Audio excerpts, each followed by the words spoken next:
There's this thing that happens when you look into scandals of the past that make you raise an eyebrow, or you hear about somebody getting canceled from a realm of pop culture that you're not too familiar with, and you say, how is this person still popular? Clearly there's one party that's in the wrong here, and how is it that people who have done terrible things can still have this platform? And then it happens to one of your faves. And that's a hard thing to be confronted with. Do I value the joy of my parasocial relationship with a charming person higher than my morals and the victimhood of a person who I don't like very much? The answer has to be no. Right? Granted, people will make allowances because of that relationship that you have with a person you've never met, because they want to like you. But within that, the short time after a scandal breaks is critical, and how a person reacts within that is incredibly important. Cody Ko is in a very precarious situation right now, and I think he has just tipped it for the worse. But I want to examine that and why this is such an egregious error on Cody's part, beyond the literal crime that he's accused of. And I want to make that clear. This video is not intended to be in defense of Cody Ko. If the allegations are true, what happened was a crime. And Tana is a victim, even if she is not a perfect victim, and even if she's not traumatized, quote unquote, by what has happened. He should not have done that. He broke the law. But I want to look at two other case studies of similar situations and sort of unpack why those two situations ended up differently and which way this one is going to lean. Specifically, I want to look at Ned Fulmer from the Try Guys and the stand-up comedian John Mulaney, both of whom I was comparably a fan of. And I would definitely say that my feelings on this topic are nuanced. Honestly, that could be the subheader of my channel. Like, my name's Amanda Ryan Clark and I have nuanced feelings, but that doesn't make it any less hard. This is bad, and honestly, it just makes me really sad. I have been a fan of Cody Ko for a while. Not years and years, but for a while. To me, Cody was like that kid in middle school who you would look over to his lunch table and everyone at his table would be laughing, and he was kind of a class clown, and you would want so bad to be sitting at that lunch table. He had this boyish, sometimes inappropriate charm, but watching his content felt like I was in that group, like I was sitting at that lunch table. But then these allegations come out and it sucks, because I really like Cody Ko, and that's just a bummer. Now, for context, if you're not chronically online like myself, Cody Ko is a YouTuber who got to start on Vine. On his main channel, he'll do things like trying DJing or hobby horsing and make a video surrounding trying that. But he also has a second channel where he uploads almost more frequently than any other quote-unquote commentary YouTuber. He uploads almost 3 times a week, usually reacting to, there's not really a name for the genre, but it's like performances in front of the void, I guess. Major players are Cut and Jubilee, and they're almost always in front of like a white cyclorama with maybe a few set pieces thrown in, game shows or social experiments. Void content. Start saying that. And for a while, it kind of had a reputation of being kind of cringy to watch, but a lot of people liked watching other people watch the content. Does that make sense? People are simultaneously watching 2 pieces of content, essentially. Commentary YouTube is vast and various. Usually it is a person reacting to a piece of content or a situation and adding their 2 cents, and people tune in because they are charmed by the personality and because they might be interested in the other piece of content. Like, nobody necessarily wants to watch an off-brand version of Up, but they would love to watch somebody else who they like watch it, i.e. Danny Gonzalez. So Cody will react to this void content, or occasionally compilations of clips or Reddit posts. As well as he has a podcast called Tiny Meat Gang with his business partner Noel Miller, and previously he and Noel had a massively popular series called That's Cringe that would sometimes garner criticism for coming across as cyberbullying, but occasionally they would reach out to the subjects of those videos and interact with them, talk to them. Here's a cringy guy who lives in a big empty mansion who is apparently the creator of kombucha. What is his deal? And getting to chat with him. And he sometimes does vlogs where he runs and trains, and his wife, Kelsey, also has a vlog, and they recently had a child. And Cody Ko is kind of a golden boy on the internet. People like him, he's charming. However, he is in the midst of being canceled, specifically after being the subject of a video by another commentary YouTuber named D'Angelo Wallace, wherein he outlines the allegations of another internet star, Tana Mojo, and her claims that when she was 17 and he was 25, they had a sexual relationship. D'Angelo's video is very good, and he outlines the details specifically. I would watch that if you want to know more. It collects all the evidence, chronicles it, and also calls out commentary YouTube for not saying anything. The allegations are made further damning by corroboration, it seems, by another YouTuber named Gabby Hanna, who apparently at the time informed Cody of Tiana's age, and he continued anyway. To be clear, situations where there's a difference in power are fundamentally imbalanced, so any romantic or sexual relationships within that dynamic are inappropriate. And sex with a minor, regardless of the age of consent in other places, and Romeo and Juliet laws, whatever, is illegal. That's a crime. Tiana, on the whole, has a reputation that is more controversial than Cody. Originally, she got her start making content similar to Logan Paul back in the day, but now she is on a podcast literally called Cancelled and has had a handful of controversies in her time. She has a reputation online of being sort of this hot Florida party girl who sometimes says insensitive things. This all happened in Florida, where the age of consent is 18. But beyond that, Cody is also coming under fire for his relationship with a former college fraternity brother who was at Cody's wedding, who was accused of some severe sexual misconduct and inappropriate behavior. Amanda Todd Hunter has a video focusing on that aspect of this scandal. The details are disheartening. Allegedly, he drugged her and then took a video of her without her consent, engaged in sexual acts with another person who he invited over. And she had to leave college because of the fallout. And Cody's reaction has been to not respond. He was posting like normal up until D'Angelo's video, and says he has not posted, even though the news surfaced earlier this month, and D'Angelo's video has been up for about 4 days, which is eons in internet time to have not responded to something. And then, about 3 hours ago, his first appearance since this story broke is him DJing a set in Las Vegas, smiling, partying, in the middle of a crowd chanting his name, I shit you not, cranking Is It Too Late to Say Sorry by Justin Bieber.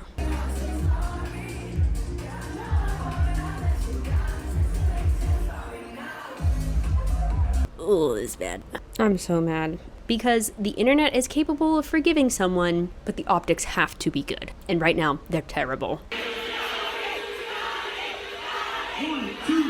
Which is unfortunately probably going to be more unforgivable in the court of public opinion than the literal crime that he's accused of.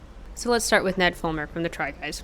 The Try Guys got their start at BuzzFeed. They're 4 dudes who went mega viral in 2014 and have since made it their brand to quote-unquote try things. They split off from BuzzFeed, made their own company. There were 4 of them. Ned Fulmer was in that group, and he got his reputation as being the quote-unquote wife guy. That's because he got married before the other Try Guys, and then as they were starting to have marriages of their own, he was the quote-unquote family guy because he had a child. Ned Fulmer's wife, Ariel, was a fan favorite, and she would often be featured in videos, and people adored them. It became literally a meme in the community about how much Ned loved his wife. Then, a few years ago, it came out that Ned Fulmer was having an affair with one of his employees, and the internet did not like that. Not just because the Try Guys audience is mostly millennials and Gen Z who are very sensitive to any sexual misconduct, but a lot of people felt betrayed because Ariel was such a strong part of Ned's brand. And the fans felt like they had a relationship with them because on the internet, you are playing a caricature of yourself. So this very fertile ground for parasocial relationships to just sprout very quickly. There's a lot of people who felt very lied to. Immediately upon the scandal breaking, the Try Guys posted to their Instagram a statement explaining that they would be splitting ways with Ned Fulmer. Ned also posted to his personal Instagram a very similar looking statement claiming that he was in quote-unquote a consensual workplace relationship. That got memed on hard. There were a bunch of questions swarming, like how much did the other guys know? Did they try to bury it? What was going on? But there were no details until the Try Guys posted a video very solemnly sitting on a couch addressing the camera, explaining the situation and kind of tiptoeing around it in order to avoid litigation. Then the Try Guys cleared the air and explained, no, we did not know about this. It was a secret to us as well. They did not immediately make statements because legally they were not sure how much they could say and they didn't want to get sued. They parted ways with Ned Fulmer, and that employee was also let go. Now, a scandal like this would be very damaging for the Try Guys, who are playing characters of themselves, and the currency that they bring to the table is their authenticity. So fans feel really lied to and want to know the specifics about what was going on, because in a situation like that, if you demonstrate you're not trustworthy, you are not watchable anymore.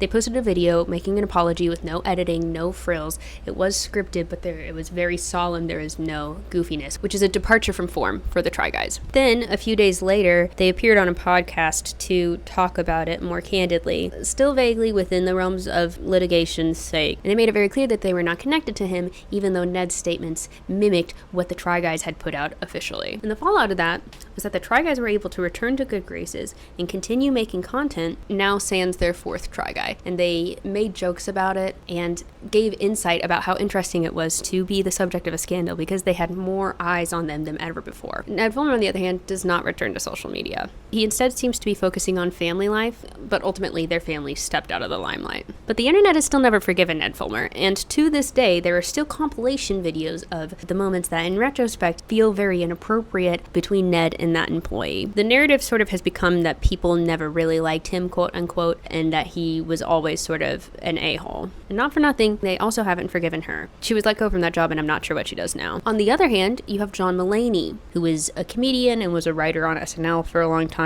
He really blew up after his specials on Netflix. John is a comedian, so obviously he also mined his real life for content. Not unlike Fulmer, he also made his wife part of his brand, making jokes about his marriage and how much he loves his wife. However, in 2020, mid-pandemic, it was abruptly announced that he and his wife were separating, and that John was going to rehab. Apparently, without work to focus on, John developed a severe substance abuse issue, so much so that he ended up having an intervention with comedy megastars, including Fred Armisen and Seth Meyers. As it was coming out, people were very sympathetic to Anna Marie Tindler, John's ex-wife, especially because it was very quickly announced that John and Olivia Munn were together and that they were having a child. People started doing the math, and it is kind of assumed that John cheated on his wife with Olivia Munn. Then there was a couple months of radio silence, with the exception of an interview that John did with Seth Meyers, in which he addressed some of the issues and him going to rehab. He doesn't dive into the relationship controversy side of it, but he doesn't shy away from it either. And I wouldn't be surprised if he had a really good PR team who helped him handle that. Similarly to the Try Guys, he had a conversation with a third party discussing what went on. The Try Guys went on the podcast with Miles. John went on to Late Night with Seth Meyers and addressed it and talked about his erratic behavior during his drug abuse. And by and large, the fallout of that seems to be that John is allowed to start creating again and people still love him. Eventually, John came out with a stand-up special wherein he focused on his journey with drugs and going to rehab. He has this great joke about 2020 was weird for everybody. Yeah, we all went to rehab and we all got divorced. Likability is a curse. Which is actually where I got the name for this video from. I love it. He's so funny. But see, I've forgiven him even though he did something terrible. Again, partially because he owned what he did wrong. In his special, he does not mince words about not wanting people to follow in his footsteps when it comes to his relationship to drugs. People have forgiven John Mulaney in a way that they will never for Ned Fulmer. The hours and days after a scandal are critical because that's going to remain the narrative. And I think that Cody's response is the most tone-deaf thing since Colleen Ballinger's toxic gossip train. Granted, I wouldn't be surprised if they have to fulfill the terms of contracts right now. I.e., Kelsey has posted an ad that I imagine was due at the end of the month. Noelle was canceling tour dates, except for a few, and Cody did this Encore show. And there's certain venues that are contractual obligations where there would be fees or possible litigation if they did cancel. But regardless, I think that it's better to just take the hit and cancel, because optically this is so bad. So bad. In the long term, it's so damaging for your image. Ned Fulmer sort of had this reputation of not being super likable and hard to work with. Cody doesn't have that. Is that worth something? And maybe they were a bad person. Are they still a bad person? I don't know. Like I said, I was only a fan kind of recently, and I did that thing when you discover a new creator that you like, which is you just go and watch their whole backlog, their whole catalog of videos, and it does get to a point where Cody and Noelle's sort of boys will be boys energy gets to be a little too much, and it starts to get really negative and kind of gross. I kind of couldn't keep watching from there. So I'd have to say that I think that Cody has grown in the past couple of years. Granted, I do hear how that sounds. Like, oh, it was a long time ago, he's different now. That is classic. That is a classic defense when this sort of a situation arises. But then, to see him in the middle of a crowd, ignoring all of this, makes it really hard for me to believe that he has changed. There's just something so very dystopian and on the nose to see so painfully illustrated the idea that in situations like this, men are protected while women take the blame. given that Tana has been under a ton of fire and Cody is literally standing in the middle of a crowd shouting his name. Anyway, I'm sad. This whole situation has made me sad. Granted, there is a theory online that since Cody is a Canadian citizen, the law dictates that if he admits to a crime, regardless of if charges are pressed or not, that would put his citizenship in jeopardy. Yes, he is married to Kelsey, so he has a green card, but apparently that does not become effective until 3 years after a marriage. And that is the only even close to justifiable reason that personally I could see for his silence. Because, and nuance alert here, Tiana herself sort of observed that she did not find this to be particularly traumatizing in her story. She's sort of just shrugged her shoulders about it. Granted, it was still a crime, and actions have consequences, and I'm not trying to say that it was at all her fault, or side with the misogynists who are getting mad at Tana for taking down this career. However, I do hear myself saying, like, oh, wow, this is going to ruin his life. Because that is another one of those classic defenses you hear of men in these situations. Normally, I would say regardless if she was pressing charges, the public is owed an apology, even if Tana herself was not upset by it. But I don't know. Do the masses get to decide if a family gets deported? Theoretically, yes. You should own up to a crime if you've committed to it. But in practice, that's heart-wrenching. That's awful. And I'm not sure that, I don't know if that's just or justifiable, but Kelsey and Otis's trauma in exchange for Tana's dismissal. But in practice, what that means is protection for someone who committed a crime. Hassan, as we speak, is collecting evidence of Cody with 17-year-olds to see if this was a pattern. Gross. Yeah, I just hear myself making the defenses that people always make because I like this person. And I wouldn't be making those defenses if it were just a random fandom that I'm not at all affiliated with or understand. I would get the faraway facts and make my judgments from there. And are we justified in holding people's friends accountable for things that they did years ago prior to knowing them? I'm not sure. What do you guys want from somebody like Curtis Connor? An apology? I was in a similar situation once where there was a girl in my personal life who I did not like, and a friend of someone I was close to. She said that he did something to her, and immediately upon finding that out, because I did not like her, I did not believe her. Until another person came out and said that actually, yeah, that same night, and when we were all drunk, he did the same thing to me. But my gut instinct, because I was closer with him than I was to her, was to protect him. And that's a hard thing to be confronted with. And she didn't deserve that, just because she and I didn't see eye to eye on things. And it's hard, you know? On the internet, everything is so black and white, but the practical implications of burning a bridge with a person who you care for are hard. I mean, there are people who commit murders who their wives still stand by them. So forgiveness is an interesting thing. And eventually I did pressure my friend to talk to him, but nothing happened. And online I've seen people pointing out that it's damaging to lump this sort of thing in with actual literal child predators or violent criminals. And I can see the logic in that. But I also think that there's a large amount of people who would not have forgiven him even if the age of consent was legal. Because at the very least it's inappropriate because of the age difference, and definitely because of the power dynamic, i.e. Tana being Cody's fan. That power dynamic seems to be the thing that made Ned Fulmer's actions unforgivable. Versus John Mulaney having sex with an equal, Olivia Munn, he was able to re-enter good graces, versus Ned Fulmer seemingly taking advantage of an employee leaves a different taste in people's mouth. And I have mixed feelings about the citizenship explanation, but I hope that's it, because otherwise the only explanation is that he surrounded himself with sycophants and yes-men who tell him that he can ignore this and that it'll go away. And it's hard not to believe that narrative when he's literally surrounded by people chanting his name. But if that's the case, that makes me feel like that's a lunch table I don't really want to sit at. Jarvis Johnson and Jordan Adika made a video about this topic on their Sad Boys podcast. They commented that it felt weird to be profiting off of this situation, and so any of the proceeds of their video is going to RAIN, which is an organization that helps survivors of sexual abuse. And granted, my channel is not big enough to monetize yet, but if it does, I would like to make that same choice and have any of the proceeds of this video go to the same organization. And hopefully there's room for nuance in this conversation, but people are not gonna like this video, just like they didn't like the last one, so whatever. Here's me screaming into the wind.